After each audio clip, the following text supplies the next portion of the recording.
Party है बोलकर invite किया। दिशा उस पार्टी में नहीं जाना चाहती थी क्योंकि पिछले कुछ दिनों से उसकी सूरज से अनबन चल रही थी। ये बताया दिशा के फ्रेंड पुनीत वशिष्ठ ने। लेकिन फिर दिशा अकेले सूरज के पेंट हाउस में रात के 8 बजे पहुंची। इस पार्टी में मौजूद थे महाराष्ट्र सीएम उद्धव ठाकरे के बेटे आदित्य ठाकरे, सिद्धार्थ पिठानी, संदीप सिंह, जो कल अर्नब की डिबेट में साफ साफ नर्वस दिखा, इनकंसिस्टेंट था और हकला भी रहा था। रिया का भाई शौमिक चक्रवर्ती, अरबाज खान और दूसरे बॉलीवुड के भी स्टार्स। उसी रात दिशा का रेप हुआ और बाद में उसे 14th फ्लोर से नीचे फेंक दिया गया। लेकिन दिशा के रेप और ऊपर से फेंके जाने के बीच दिशा को थोड़ा सा वक्त मिला और उसने सुशांत को फोन करके सारी बात बता दी। सूरज पांचोली और दिशा के रेपिस्टों को यह बात पता चल गई कि सुशांत सब जान चुका है। सुशांत ने यह बात संदीप सिंह और रिया को बताई। इसके बाद इन लोगों ने सुशांत को धमकियां देनी शुरू कर दी। इसलिए सिर्फ 9 जून से लेकर 13 जून के बीच सुशांत ने 14 बार अपना सिम बदला था। रिया ये बात महेश भट्ट को बताती है और भट्ट उसको सुशांत का घर तुरंत छोड़ने को बोलता है। इसी के बाद 10 तारीख को रिया सुशांत का घर छोड़कर चली जाती है और उसका नंबर ब्लॉक कर देती है। अब यहां डाउट्स जोड़िए। सुशांत और रिया के बीच इसलिए झगड़े हुए क्योंकि वो दिशा को इंसाफ दिलाना चाहता था। लेकिन क्योंकि रिया का भाई खुद दिशा के रेप और कातिलों में शामिल था, इसलिए रिया सुशांत को चुप रहने को कहती है। धमकी देती है कि वो उसे पागल घोषित करके तबाह और बदनाम कर देगी। इसी बीच संदीप सिंह ने आदित्य ठाकरे, सूरज, सलमान, अरबाज सबको खबर कर दिया कि सुशांत चुप नहीं रहने वाला है और वो कभी भी मीडिया में अपना मुंह खोल देगा। तब इन सब ने सुशांत को 13 की रात में ही मारने का प्लान बनाया क्योंकि उस दिन सब आदित्य के बर्थडे के लिए इकट्ठा हुए थे। 13 की रात में ही सुशांत की हत्या हो चुकी थी। 13 की रात क्या हुआ? सुशांत बहुत खुश था क्योंकि उसने 12 जून को रूमी जाफरी के साथ एक नया प्रोजेक्ट साइन किया था। रूमी जाफरी ने ई टाइम्स को दिए अपने इंटरव्यू में बताया कि जून के फर्स्ट वीक में ही हमारी डील हो गई थी और सुशांत को कॉल करने पर रिया ही उसका फोन उठाती थी। सुशांत ने उसी प्रोजेक्ट की खुशी में 13 जून को घर पर पार्टी दी थी। रात 10:20 के आसपास आदित्य ठाकरे भी सुशांत की उस पार्टी में आया था, जिसकी फुटेज सुशांत की बिल्डिंग के सामने वाली बिल्डिंग के सीसीटीवी फुटेज में कैप्चर हुई है। पार्टी के बाद सुशांत को उसके डॉग के गले की बेल्ट से मार डाला गया। सुशांत की पोस्टमार्टम और विसेरा रिपोर्ट में डेथ का टाइम नहीं बताया गया है। अब जिस मर्डर में इतने बड़े बड़े लोग इन्वॉल्व हो, सलमान, अरबाज इन्वॉल्व हो, उसकी जांच सीबीआई को कैसे दी जा सकती है? अजीत पवार के बेटे पार्थ पवार ने भी सीबीआई जांच की सिफारिश की है। निर्भीक पत्रकारिता का गजब प्रदर्शन कर रहा है अर्नब गोस्वामी। कल अर्नब गोस्वामी के गंभीर और सटीक सवालों से घबराकर संदीप सिंह नाम का वो नमूना इंटरव्यू छोड़कर भाग खड़ा हुआ था, जो खुद को सुशांत सिंह राजपूत का सबसे घनिष्ठ और विश्वसनीय मित्र बता रहा था। अर्नब गोस्वामी के गंभीर और सटीक सवालों से थर्राकर सिद्धार्थ पिठानी नाम का वो गुर्गा भी इंटरव्यू बीच में छोड़कर भाग खड़ा हुआ था, जो सुशांत सिंह राजपूत का नौकर था। सुशांत के घर में उसके साथ ही रहता था और सुशांत से तनख्वाह के रूप में ही मोटी रकम लेता था। पुलिस जब पहुंची थी तब सुशांत का शव पलंग पर करीने से लिटाया हुआ था। स्मिता पारेख ने बताया कि इस गुर्गे ने कहा था कि शव को फंदे से मैंने उतारा है।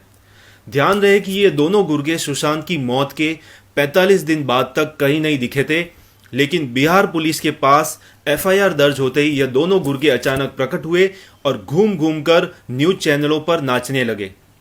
रिया चक्रवर्ती को मासूम और मुंबई पुलिस की जांच को महान बताने लगे। सभी न्यूज चैनलों पर इनके बयानों को प्रवचनों की तरह सुना गया, प्रसारित किया गया। स्पष्ट है कि इन दोनों गुर्गों को सिखा पढ़ा के रटा के प्रायोजित तरीके से मीडिया में उतारा गया है। लेकिन इन गुर्गों की दाल अर्नब गोस्वामी के सामने नहीं गल पाई और उनको अर्नब गोस्वामी के सवालों से अपनी जान बचाकर इंटरव्यू बीच में ही छोड़कर भागना पड़ा।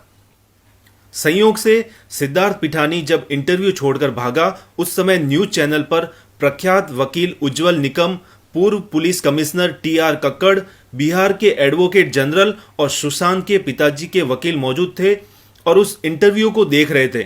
इंटरव्यू के बीच में ही सिद्धार्थ पिठानी जब भाग गया तो इन सभी ने एक स्वर में एक मत से कहा कि यह व्यक्ति सब कुछ बहुत कुछ जानता है, इसकी बातें और बॉडी लैंग्वेज अत्यंत संदेहास्पद है, इससे कठोरता से पूछताछ होनी चाहिए। इस पर अर्नब गोस्वामी ने उन लोगों को यह आश्चर्यजनक तथ्य बताया कि इससे मुंबई पुलिस ने अभी तक कोई पूछताछ नहीं की है और उसे मुंबई से बाहर जाने की अनुमति भी दे दी है और इस समय यह गुड़गांव हैदराबाद में है। इसके अलावा एक अन्य सनसनीखेज तथ्य यह है कि आज सुशांत के परिवार की घनिष्ठ परिचित सुशांत की बहन की पारिवारिक मित्र स्मिता पारेख जो रिपब्लिक न्यूज चैनल पर मौजूद थी, उन्होंने बताया कि संदीप सिंह को सुशांत के परिवार में कोई नहीं जानता। वो सुशांत का करीबी मित्र बिल्कुल नहीं था, पता नहीं वो झूठ क्यों बोल रहा है।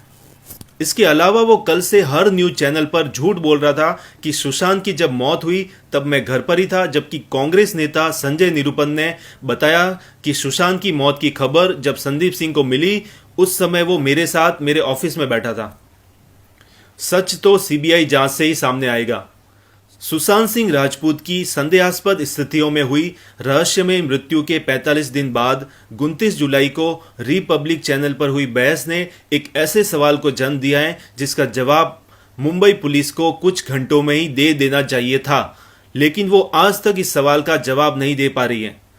वह सवाल यह है कि पुलिस ने आनंद फानंद में यह घोषणा तो कर दी कि सुशांत सिंह राजपूत ने अपने बेडरूम के पंखे से लटककर आत्महत्या कर ली, लेकिन पुलिस ने आज तक यह नहीं बताया है कि कमरे की छत की ऊंचाई कितनी है। सुशांत सिंह राजपूत की लंबाई 6 फुट से अधिक थी। उल्लेखनीय है कि किसी भी छत से लटका हुआ पंखा छत से कम 1.5 फुट की दूरी पर होता है। बेडरूम के पलंग की ऊंचाई भी न्यूनतम 2 फुट होती है। पंखा सुशांत के बेड के ऊपर ही टंगा था।